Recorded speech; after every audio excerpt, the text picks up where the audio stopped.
नाजरीन, मैं आपकी होस्ट मरियम सिद्दीकी प्रोग्राम उम्मीद की किरण के साथ हाजिर हूँ। नाजरीन, आज जो मेहमान तशरीफ फरमा है इनका नाम है किरण जावेद। नाजरीन, ये पीपल्स पार्टी से भी बिलोंग करती हैं, ये सोशल एक्टिविटीज भी करती हैं और ये बिजनेस वुमेन भी हैं। आइए हम इनसे मुलाकात करते हैं। अस्सलाम वालेकुम। वालेकुम अस्सलाम। कैसी हैं आप? अल्लाह का शुक्र, आप कैसी हैं? अल्हम्दुलिल्लाह। जी किरण साहिबा, सबसे पहले तो ये बताइएगा कि आप क्या करती हैं? मैं एज अ बिजनेस वुमन भी हूँ और मैं मेंबर हूँ चेंबर ऑफ कॉमर्स में, और इसके अलावा मैं PZPO एक NGO है, पाकिस्तान जिंदाबाद पीपल्स ऑर्गेनाइजेशन, उसकी मैं इंफॉर्मेशन सेक्रेटरी हूँ कराची डिवीजन से। सही। और उसमें मैं डिसिप्लिन कमेटी में भी मेंबर हूँ और मैं सोशल एक्टिविस्ट हूँ पीपल्स पार्टी से। सही। मैम, इतना सारा आप कैसे मैनेज कर लेती हैं? बहुत मुश्किल होता है, बहुत ज्यादा मुश्किल, लेकिन फिर आदत हो जाती है। अच्छा, टाइम मैनेजमेंट कर करके। स्टार्टिंग कैसे लिया आपने इस चीज का कि ये भी करना है? अच्छा, सारी चीजों को एक साथ लेके चलें या पहले कुछ, सबसे पहले क्या आपने सोचा? देखिए, सबकी शुरुआत जो है वो मैंने शुरू किया था जिंदगी में बिजनेस से। बिजनेस था आपका? क्योंकि जब आप बिजनेस में आ जाते हो तो ऑटोमेटिकली आप पब्लिक डीलिंग में आ जाते हैं, और पब्लिक डीलिंग में जो इंसान आ जाता है तो डेफिनेटली फिर वो उसके PR बनते हैं। जब PR बनेंगे तो फिर वो आपको दूसरी तरफ आपको देखेंगे, आप में कितनी एबिलिटी है, आपके अंदर क्या कैपेबिलिटीज हैं, तो उस एबिलिटीज के जरिए आपको दूसरी चीजों के अंदर खुद ब खुद आपको लोग फिर फोर्स करते हैं। अच्छा, कि आप बिजनेस तो करती हैं, साथ साथ why not in social activism आ जाएं। अच्छा। या दूसरी चीजों में आ जाएं। मतलब इस तरह से बिजनेस से मैंने स्टार्ट लिया, और बिजनेस के बाद मुझे और चीजों से ऑफर्स आने लगी तो मैंने उसको भी चूज किया।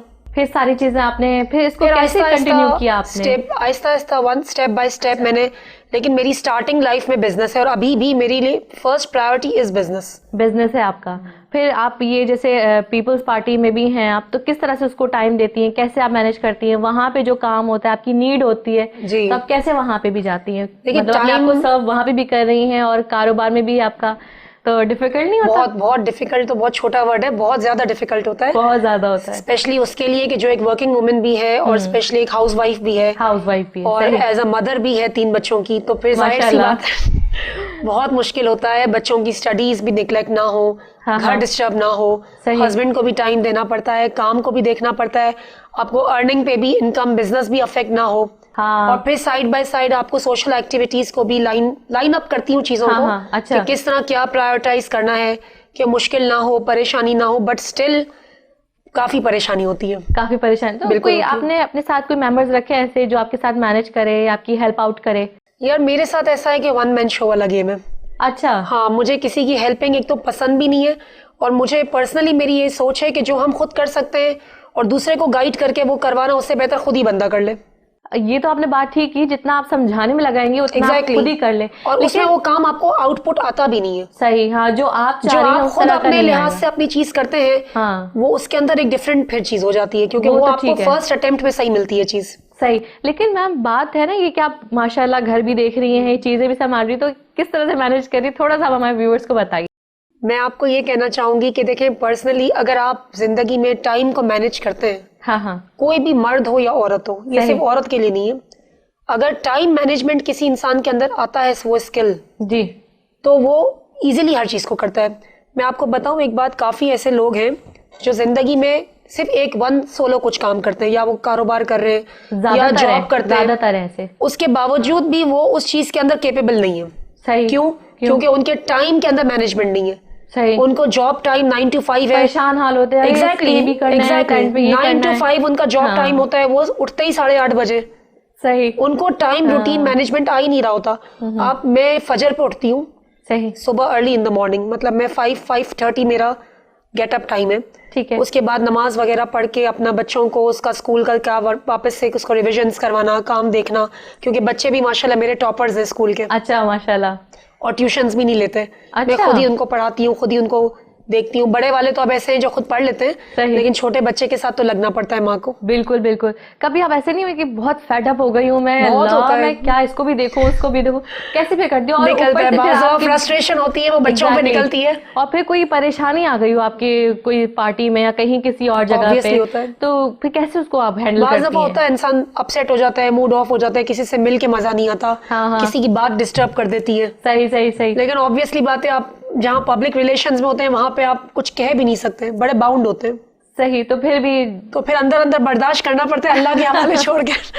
अच्छा, तो फिर आप इसको go ahead exactly go ahead करनी, क्योंकि मैं पर्सनली बहुत स्पिरिचुअल किस्म की हूँ। आई एम मतलब मैं रिलीजियस माइंडेड भी बहुत हूँ। अच्छा, तो मेरी ये सोच है कि ठीक है, अल्लाह तवक्कल छोड़ दे कुछ चीजों का, इंसान वो अच्छा रहता है। बिल्कुल, क्योंकि काफी ऐसे मामलात हैं जिंदगी में जो हम चाह के भी हमारे बस में नहीं है।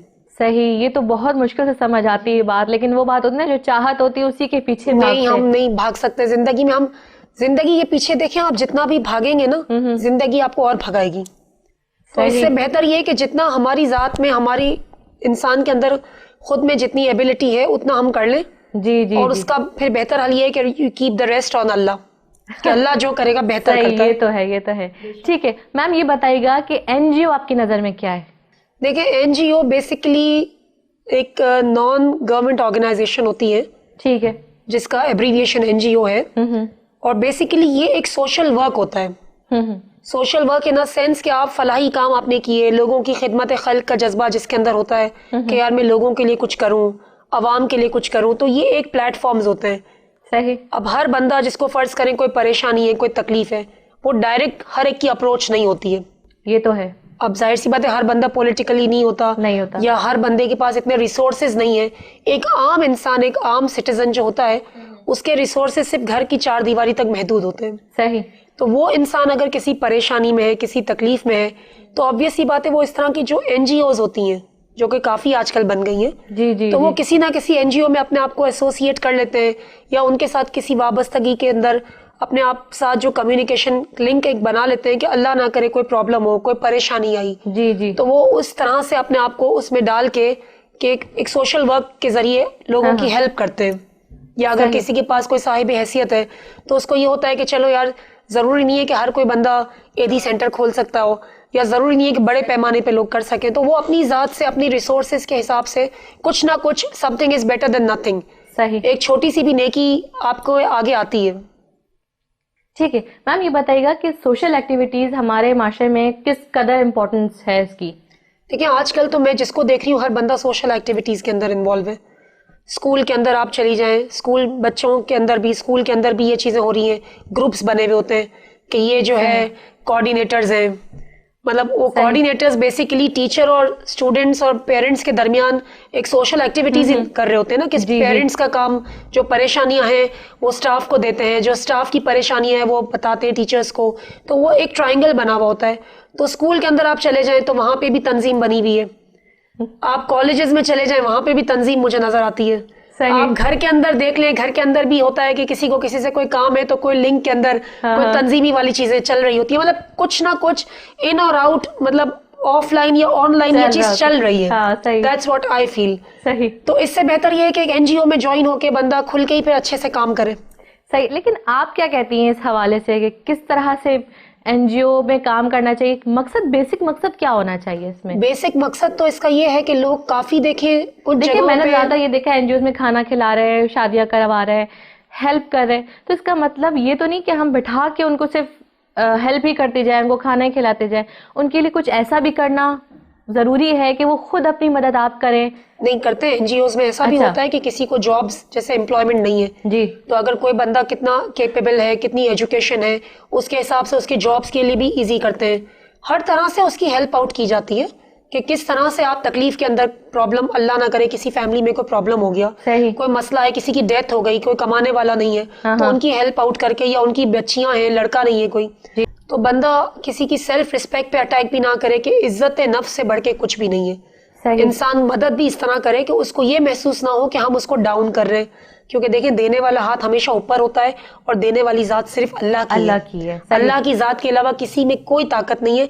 ये तो सब बाकी चीजें तो एक वसीला बनती हैं, लेकिन कुछ लोग शो ऑफ भी करते हैं, बहुत करते हैं। क्या आपने इस चीज को नोट किया है? बिल्कुल किया है, काम किया है आपने? बिल्कुल, मैंने काफी बार मेरे अतराफ में भी, काफी फ्रेंड सर्कल में भी महसूस किया। हालांकि आपको पता है ऐसा होना नहीं चाहिए, बिल्कुल नहीं। बंदा एक हाथ से किसी को देता है तो दूसरे हाथ को भी खबर ना हो। सही बात। तरीका तो यही होता है कि अगर आप, जैसे मैं अब एक एनजीओ का हिस्सा हूँ फॉर एग्जांपल, तो हमारे यहाँ तो इस तरह का कानून या सिस्टम इस तरह से होता है कि आप किसी को इतना फ्रेंडली वे में सब कुछ चल रहा होता है कि महसूस ही नहीं होता कि आप किसी की हेल्प कर रहे हैं। बिल्कुल, ये ऐसा ही होना चाहिए। एक बिल्कुल फैमिली वाला माहौल होता है। एक फैमिली के अंदर जैसे आप लगे हुए हैं एक फैमिली की तरह, और किसी की इस तरह मदद करनी कि उसको खुद महसूस ना हो कि आप किसी को लेट डाउन ना करें, क्योंकि ये भी गलत है। अच्छा, क्या हमारे माशरे में मर्द और औरत बराबर हैं? आप क्या समझते हैं इस बारे में? बिल्कुल भी नहीं है। बिल्कुल नहीं है। बिल्कुल भी नहीं है। अच्छा, चाहे कितनी भी एजुकेशन आ जाए लड़कियों में, अच्छा, अपनी बेटियों को हम बड़े बड़े यूनिवर्सिटीज में कॉलेजेस में भेजते हैं कि बेटा आप पढ़ें, आप ये करें, लेकिन at a certain point parents की ये सोच आ जाती है कि नहीं ये लड़की है, ये लड़का है। अगर ये हमारा बेटा होता तो ये कर देता, हमारा बेटा होता तो ये मदद हो बाहर जाती। पेरेंट्स की सोच ना भी है तो बाहर की जो सराउंडिंग है वो मजबूर कर देती है आपको इस सोच को सोचने पे। हाँ, बाहर की सराउंडिंग मजबूर कर देती ऐसा आपको सोचना ही पड़ता है। इवन मेरी भी खुद की बेटी है, वो चाहे बेशक कॉन्वेंट से पढ़ रही है, सब कुछ है, बेटा भी पढ़ रहा है, सही। हम चाहे चले लिबरल भी हैं, ब्रॉड माइंडेड है, हमारी सोच अच्छी है फॉर एग्जाम्पल, या पॉजिटिव है, लेकिन अतराफ की सोच पॉजिटिव नहीं है। एट अ सर्टेन पॉइंट हम मजबूर हो जाते हैं ये सोचने पे कि नहीं आप जो है बेटी को एक जगह पे आपको रोकना ही पड़ेगा। क्या करें, क्योंकि माशरा इस तरह से नहीं है, और पूरा माशरा आप चेंज नहीं कर सकते। कितने लोगों ने सदियों से कोशिशें की, बट स्टिल आज तक वही सोच है।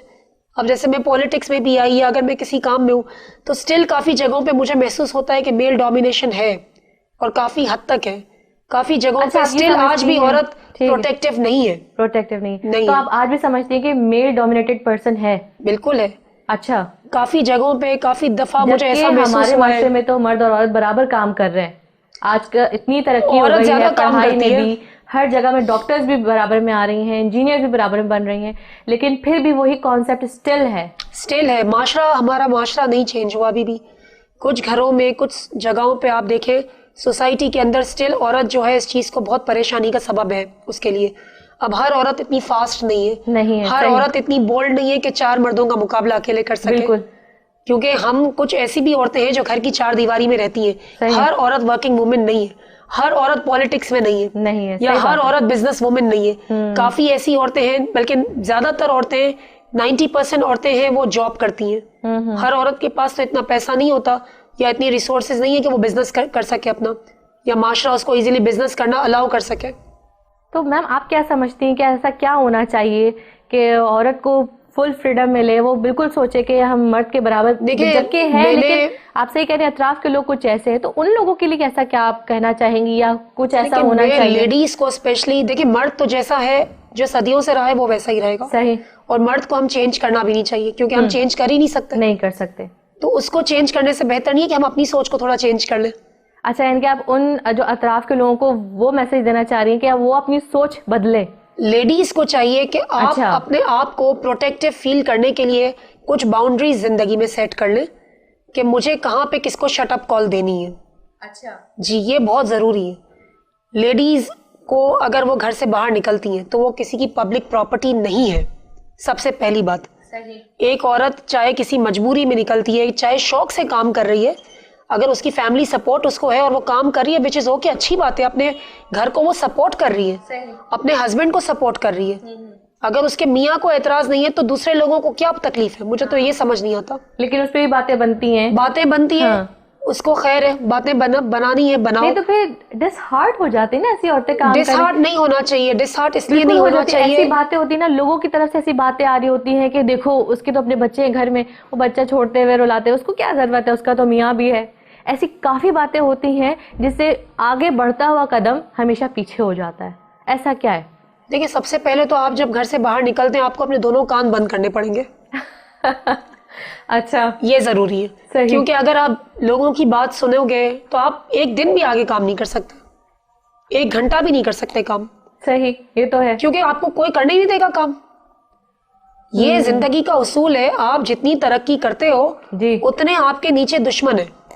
ये तो है, ये जिंदगी की हकीकत है। आप जितने नाकाम हो उतने आपके दोस्त हैं, और आप जितने कामयाब हो उतने ही आपके दुश्मन हैं। आपको दूर कहीं बाहर तो दुश्मन देखने की जरूरत ही नहीं पड़ती, आपके सराउंडिंग में ही पहले इतनी कैंची लेके बैठे हैं लोग काटने को। इसकी क्या है स्ट्रैटेजी, आप ये थोड़ी बताइए। इसकी स्ट्रैटेजी ये है कि आप सबको इग्नोर करें। अच्छा, आप इग्नोर करें, आप अपनी फोकस, अपनी जिंदगी को, अपनी फैमिली को सिर्फ फोकस करें कि आपकी फैमिली आपके साथ है और आप अपने जमीर में अगर ठीक है। सही। देखें, आपको मर के अल्लाह को जवाब देना है। बिल्कुल बिल्कुल, आपको दुनिया को तो जवाब देना नहीं है। सही। मैम यहाँ वक्त हुआ है छोटी सी ब्रेक का। नाज़रीन, हम मिलते हैं छोटी सी ब्रेक के बाद।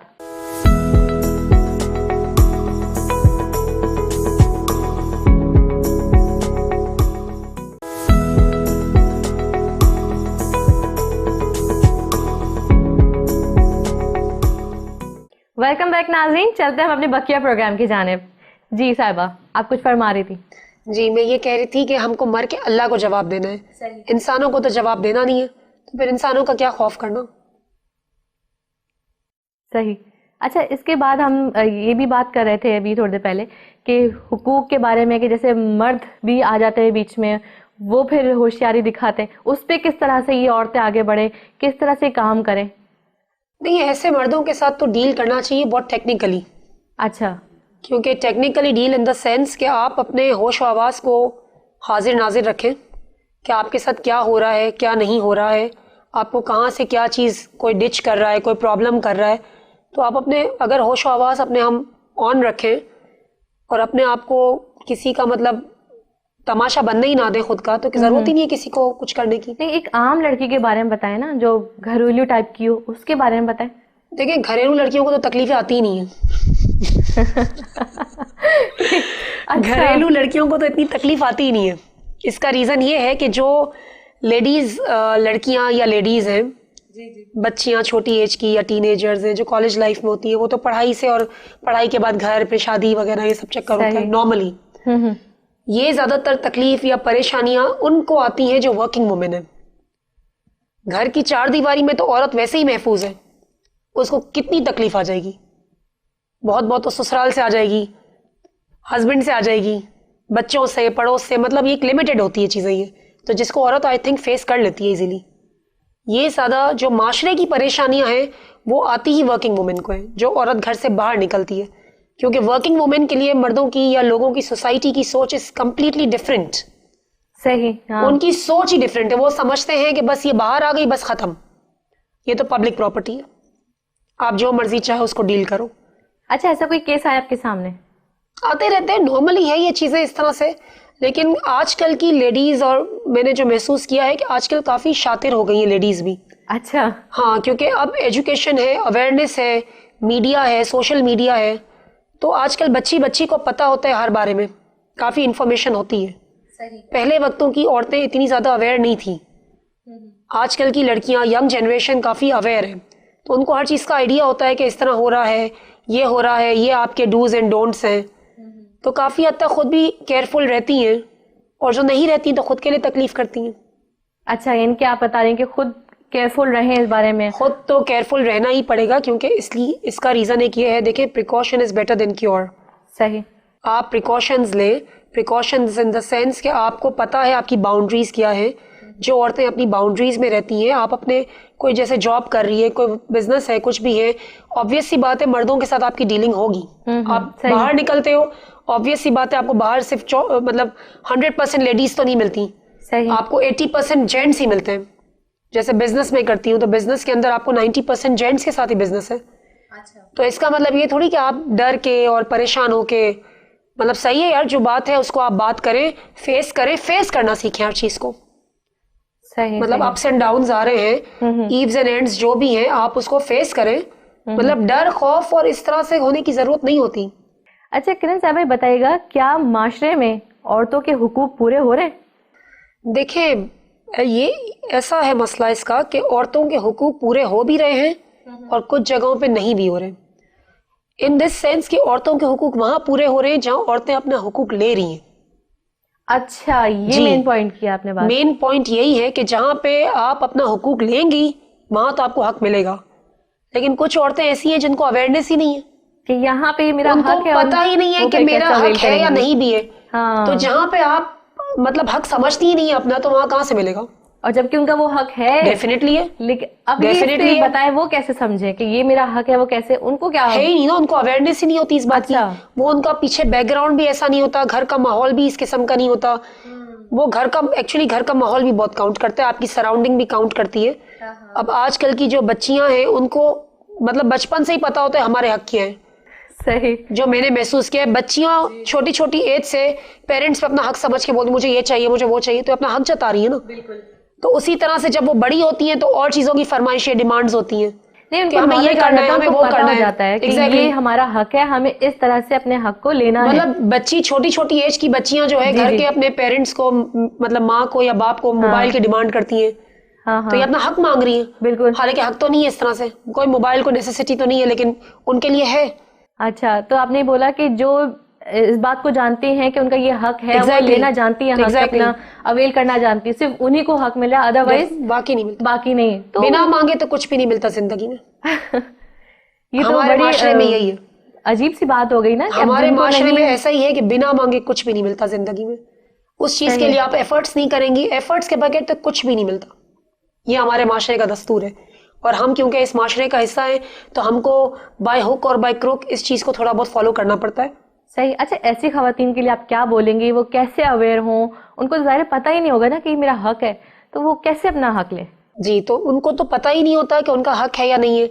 वो वैसे ही जैसे दुनिया में आते हैं वैसे ही दुनिया से चली जाती हैं, क्योंकि इतनी एजुकेशन भी नहीं होती है, इतनी अवेयरनेस नहीं होती है। पढ़ी लिखी लड़कियां भी ऐसी होती हैं। नहीं, पढ़ी लिखी तो अपना हक ले लेती हैं, क्योंकि एजुकेशन जहाँ पे आ जाती है ना, जिन घरों में ज्यादा काउंट करता है इसमें।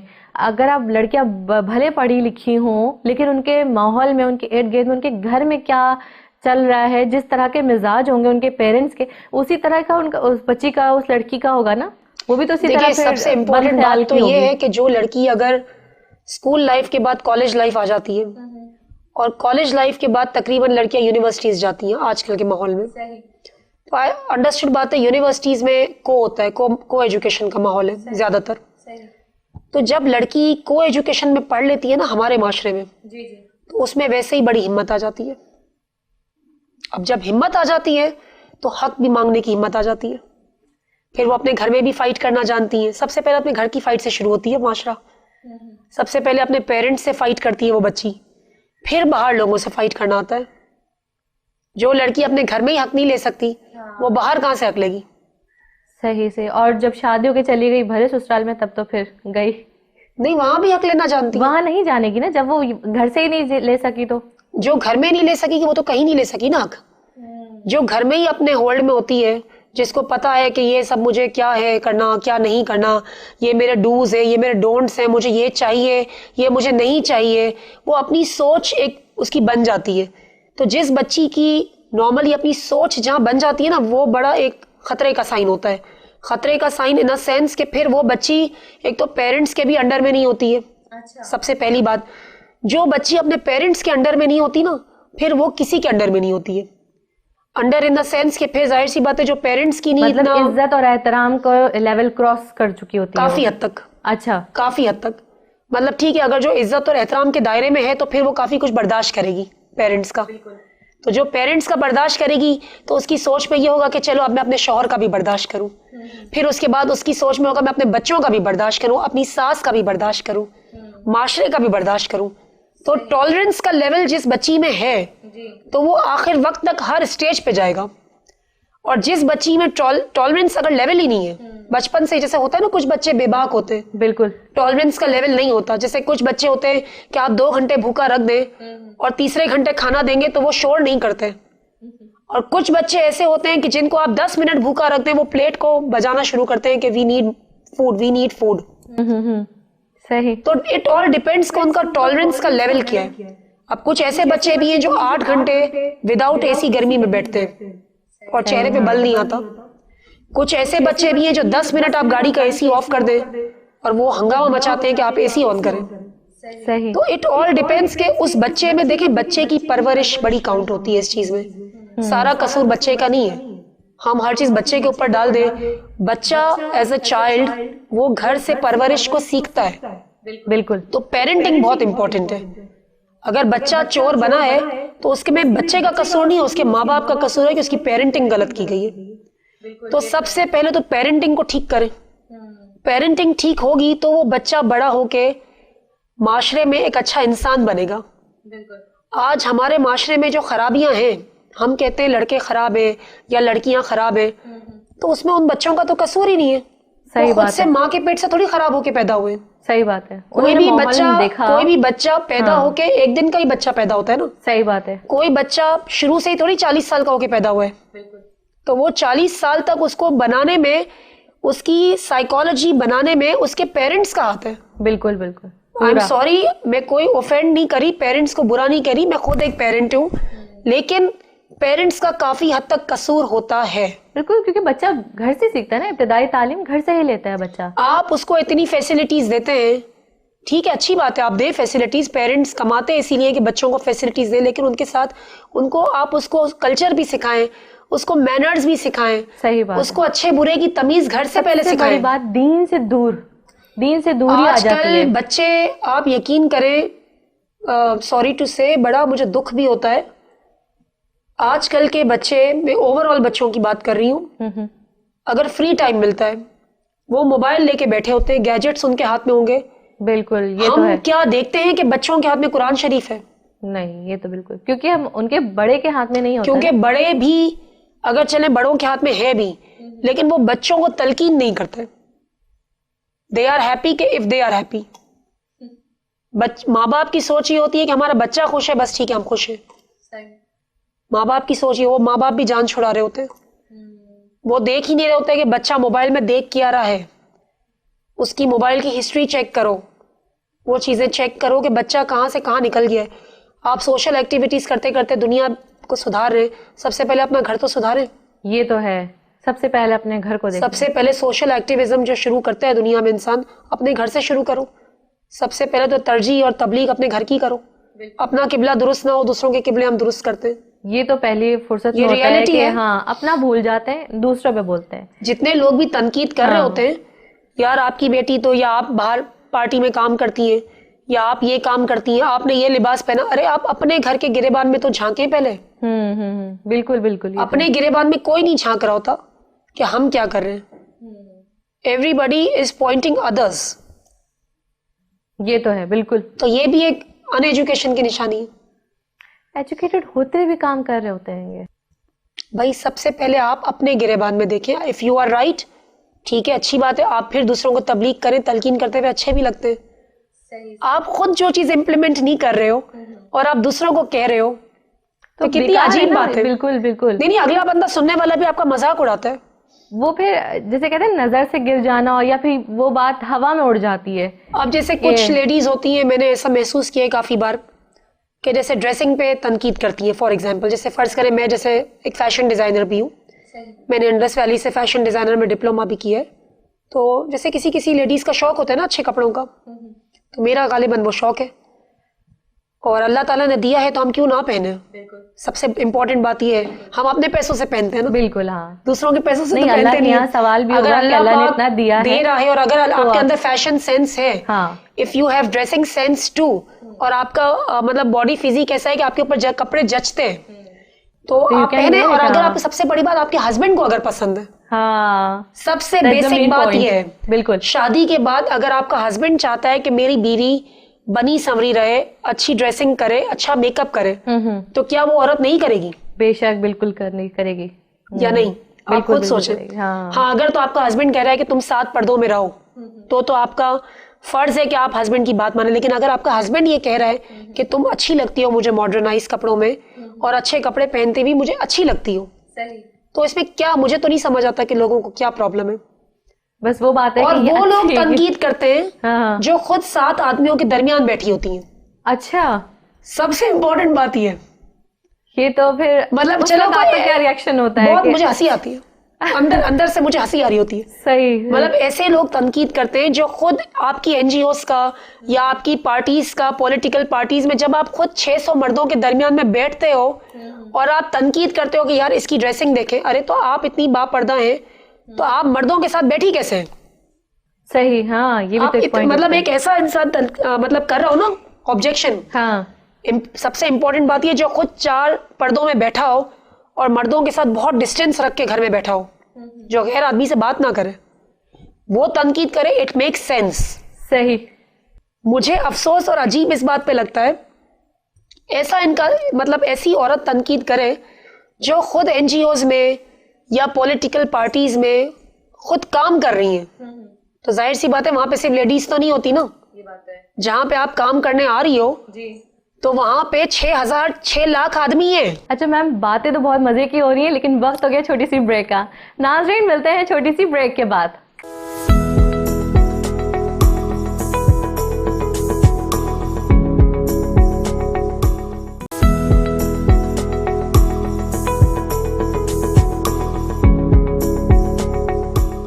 वेलकम बैक नाज़रीन, चलते हैं हम अपने बकिया प्रोग्राम की जानिब। जी किरण साहिबा, ये फरमाएगा, क्या किसी एनजीओ को चलाना आसान है? नहीं, एनजीओ को चलाना आसान नहीं है बिल्कुल भी। ये एक टीम वर्क है, इंडिविजुअली तो कुछ भी नहीं हो सकता। एनजीओ बेसिकली एक टीम वर्क होता है जिसमें काफी लोगों की तंजीम साजी होती है, काफी लोगों का साथ चाहिए होता है, उसमें फिर कोऑर्डिनेशन की जरूरत है। किसी को कुछ बुरा लग जाए, किसी को कुछ बुरा लग जाए, ये तो इसमें होता है, एक बिल्कुल। बहुत टेंशन होती है। तो बड़ी तहम्मुल के साथ, बहुत सुकून के साथ और बहुत ही तरीके से, मतलब होता है ना, बहुत हिसाब किताब के बहुत साथ पेशेंस चाहिए होता है, क्योंकि एक नहीं काफी लोग होते हैं इस टीम में, तो कभी किसी की कुछ राय होती है, कभी किसी की कुछ राय होती है, तो उसको एक करने के लिए क्या चीज की जरूरत पड़ती है, किस तरह से वो पेशेंस। सबसे Patience पहले तो- पेशेंस होना चाहिए। अच्छा। और सेकेंडली दिमाग होना चाहिए। दिमाग तो हर चीज के लिए जरूरत है जी, अगर लेकिन- दिमाग नहीं है तो आप जो है एक टीम वर्क को जोड़ के रखना। हाँ हाँ, सबसे देखें, एनजीओ बनती है, एनजीओ इज अ क्राउड, ये एक गुच्छा है।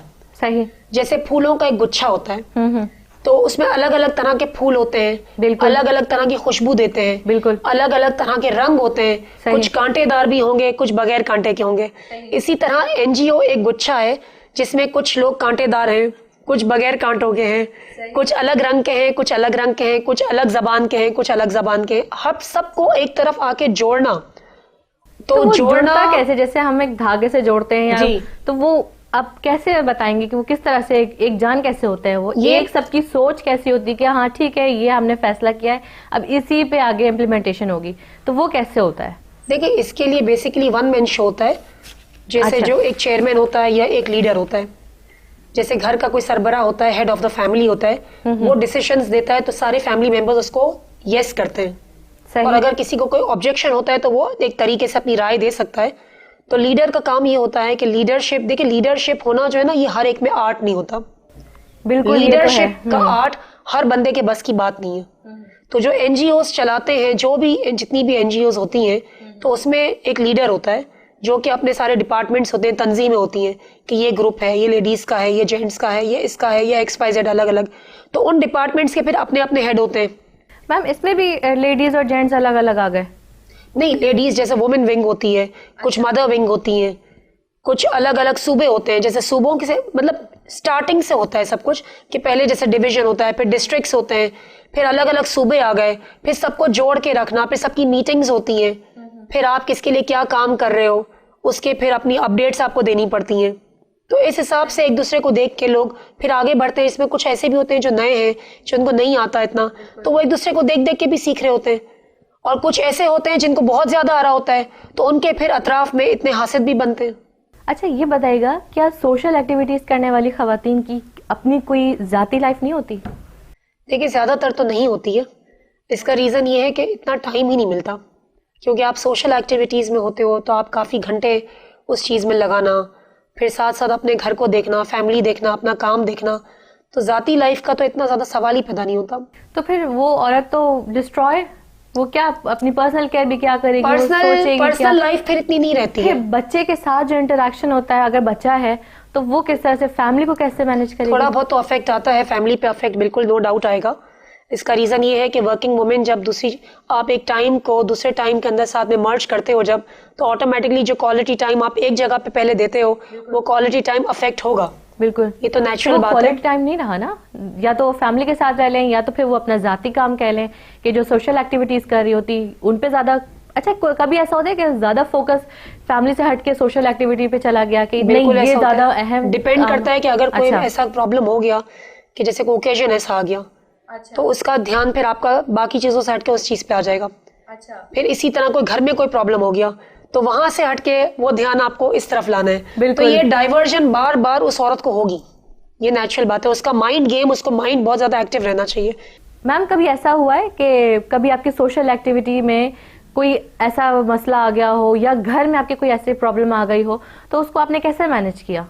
देखिए, कभी ऐसा होता है कि काम और घर दो चीजें एक तरफ तकलीफ दे रही हूँ, तो ये नेचुरल बात है कि कोई भी औरत अगर माँ भी है तो डेफिनेटली वो अपने घर को पहले देखेगी। ये बिल्कुल एक नेचुरल बात है।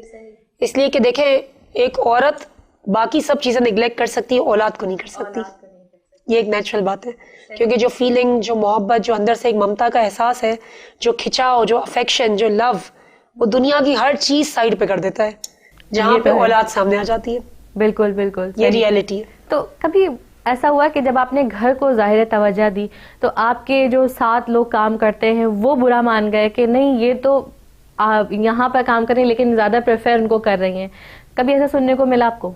हाँ, बहुत बार ऐसा होता है कि काफ़ी जगहों पे, जैसे मैं वक्त, जैसे दूसरी जगहों पे जैसे बच्चा बीमार है या कोई मसला है, कोई एग्जाम्स चल रहे हैं, तो ऑब्वियस सी बात है बिजनेस को भी साइड पे थोड़े दिन के लिए देखना नहीं पड़ता, और इसके अलावा सोशल एक्टिविटीज़ या कुछ भी आप साइड पे रखते हो, और लोगों को बाज़ दफ़ा बुरा लगता भी है, लेकिन उस चीज़ को मैं इतना केयर नहीं करती, इसलिए कि अगर वो चीज़ों की मैं केयर करूंगी तो मैं अपने बच्चों से दूर हो जाऊंगी। सही, क्योंकि first priority is my family. बिल्कुल बिल्कुल। तो अभी जैसे आपके कारोबार में भी कोई ऐसा मसला आ गया हो तो उसको आप डील कैसे करती हैं? जैसे आपकी उसमें टीम बनी हुई आपकी? हाँ, मेरी पूरा बाकायदा ऑफिस है। अच्छा। सब कुछ है, टीम वर्क है, लेकिन मुझे जो डिसीजंस हैं वो मुझे ही लेने होते हैं। अच्छा, तो जैसे आपने किसी को अपने साथ रखा हो या कोई आपके साथ हो? हेल्पर्स होते हैं, लेकिन वो सिर्फ एक हेल्पर की मतलब उसमें होते हैं, लेकिन जो डिसीजन मेकिंग चीजें हैं कि क्या मुझे करना है, कितना माल इंपोर्ट करना है, क्या नहीं करना, किससे क्या डीलिंग है, वो सारी मेरे ऊपर होती है सारी। लेकिन बिजनेस में आपको एक ये इजी होता है कि बिजनेस में आप टाइम बाउंड नहीं होता आपका। जॉब के अंदर you are answerable to your boss. सही। अबाउट बिजनेस के अंदर यू आर ओनर, आप खुद ही अपने ओनर हो, खुद ही आप अपने बॉस हो। सही। तो अगर आप 4 दिन भी अपने काम पे नहीं जाते तो दैट इज ओके। तो एक ये बिजनेस के अंदर और जॉब के अंदर सबसे बड़ा डिफरेंस आपका ये आता है कि बिजनेस के अंदर औरत एक ज़हनी तौर पे आज़ाद होती है, उसको पता है मैं 2 महीने भी नहीं अगर करूंगी तो इट्स ओके, मुझे कोई फर्क नहीं पड़ेगा। लेकिन जॉब के अंदर आपको अपनी ड्यूटी, अपना टाइम देना है, तो ही आपको फर्स्ट को अपनी पे सैलरी मिलेगी। बिल्कुल बिल्कुल, exactly. अच्छा मैम, आप क्या कहती है एक आम घरेलू लड़की के लिए या एक माँ के लिए जो उठना चाहती हो, काम करना चाहती हो, तो वो कैसे करे? कारोबार का स्टार्टअप कैसे ले? देखिए, सबसे पहले तो उसको अपने मॉरल को बहुत स्ट्रांग रखना है कि अगर मुझे घर से बाहर निकलना है और दुनिया को फेस करना बहुत हार्ड है, दुनिया के अंदर सोसाइटी को फेस करना, और हर तरह के लोग मिलेंगे, सबसे पहले तो यही जहन को बना के निकले कि खराब ही लोग हैं। आपको खराब लोगों से समझना है, उलझना है, उनके साथ ही डील करना है और उनके दरमियान में रह के कमाना है। तो सबसे पहले तो पब्लिक डीलिंग बहुत इंपॉर्टेंट है। सेकेंडली ये कि आप अपने आप को स्ट्रांग रखें कि कैसे भी हालात हो, कुछ भी है, मुझे अपने आप को लेट डाउन नहीं करना, मुझे अपने प्रिंसिपल्स पे कायम रहना है। जो मेरे डूज एंड डोंट्स हैं उसको मुझे हटाना नहीं है। नो मैटर लोग क्या कह रहे हैं, लोग क्या सोचते हैं, that is not important. What is important कि आप क्या सोचते हो और आपके लिए क्या सही है, क्या गलत है, वो आप डिसाइड करोगे। आप अपनी जिंदगी की चाबी को दूसरों के हाथ में ना दें।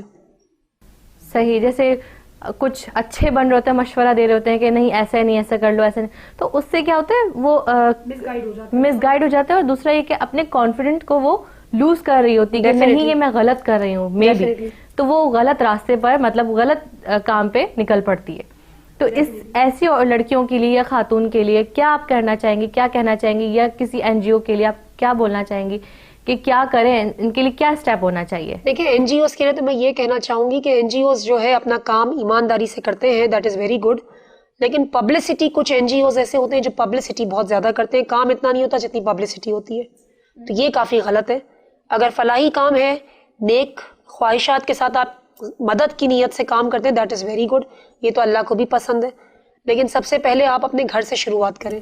अपने घर को तकलीफ दे के दूसरों को सुख ना दें। कि आपके घर के लोग ही अगर दुखी हैं और दूसरों की खुशी का आप ख्याल करते हैं। मैम वो कहते हैं ना कि जब रुतबा बड़ा होता है तो फिर उसी तरह से आपको परेशानियां भी आती हैं। Definitely. लोग आपके पास उतने ही आते हैं हेल्प के लिए। Definitely. तो जाहिर अपनी फैमिली थोड़ी सी निगलेक्ट तो होगी ना? थोड़ी नहीं, अच्छी खासी निगलेक्ट होती है। काफी निगलेक्ट होती है। लेकिन फिर उसका आप ये होता है जैसे हफ्ते में 7 दिन है, तो 7 दिन में से आप मतलब डेज काउंट कर लें कि बच्चे के साथ मुझे इतने वीकेंड्स पे जैसे मुझे काम नहीं करना। सही। या वीकेंड्स पे मुझे, क्योंकि बच्चे 5 दिन तो बच्चे भी बिजी होते हैं, बच्चे भी टाइम नहीं देते पेरेंट्स को, वो भी स्कूल लाइफ में होते हैं, अपनी पढ़ाई है वो। हाँ, स्कूल तो से आए 2 दिन जो छुट्टी होती है तो उसमें पेरेंट्स जो वर्किंग वुमेन्स, अब मैं तो एटलीस्ट यही करती हूँ कि जो आपके मतलब वीकेंड्स हैं वो मैं काम नहीं देखती, कुछ भी नहीं देखती, कि मैं अपने बच्चों को देखना, उनको घूमना, उनको फिरना, उनका ताकि बच्चे भी निगलेक्ट ना हो। अच्छा। तो उसमें टाइम मैनेजमेंट थोड़ा सा आप देखते हो तो उस पर प्रॉब्लम नहीं होती। मैम प्रोग्राम का वक्त खत्म हो चुका है, चलते चलते हमारे नाज़रीन को कोई मैसेज देना चाहती हूँ तो प्लीज। जी, मैं ये मैसेज देना चाहूंगी, चाहे लेडीज हो चाहे जेंट्स हो, अपने काम को ईमानदारी के साथ करें, चाहे वो एनजीओ का हिस्सा हो या अपनी जिंदगी में किसी भी सोशल एक्टिविटी से रिलेटेड हो, अपने काम को ईमानदारी के साथ करें और इसी तरह ऑनेस्टी के साथ अपनी जिंदगी को आगे बढ़ाएं।